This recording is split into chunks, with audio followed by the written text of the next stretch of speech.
ભાઈ નામ બોલો. કનુ. તમારું નામ બોલો ને ભાઈ. કનુ. ભાઈ તમારું નામ બોલો ને. કનુ. એ ભાઈ કોઈ તમારું સિવાય નામ બોલો ને ભાઈ, નામ પૂછું હું. મારું નામ કનુભાઈ છે. તો એમ બોલો ને નામ તમારું કોનું ભાઈ. નેક્સ્ટ બોલો ભાઈ તમારું નામ બોલો. કનુ. તમારું નામ કનુભાઈ છે ને? ના ના કોને કીધું? તો તમારું નામ બોલો ને. મૂકો. ક્યાં મૂકું પણ અહીંયા નામ બોલો ને તમારું. મેં ક્યાં મૂકવાનું કીધું હે? તો તમારું નામ શું હે? અહીંયા કેમ મૂકવાની વાત આવે? તમારું નામ બોલો.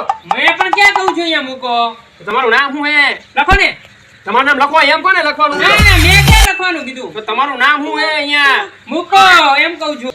અને મૂકવાની જગ્યા નથી, તમે મૂકવાની વાત ના કરો. તમારું નામ બોલો. હું એમ કહું છું કે મારું નામ મૂકો છે. મને ગામમાં સૌ પ્રેમથી મૂકો નામથી બોલાવે છે. અહીંયા પ્રેમની ક્યાં ફાળે તું યાર? તારું નામ મૂકે છે એમ કે ને? પ્રોજેક્ટનું નામ બોલો. રમીશ. કઈ વગર ના રમાય, સાથે માટે રમાય. મેં ક્યાં સાહેબ રમવાની વાત કરી છે? તમારું નામ શું છે તો? મારું નામ રમેશ છે એમ કહું છું. સોરી સાહેબ, તમારું નામ જ રમેશ છે એમ ને? હા લખી દો સાહેબ. નેક્સ્ટ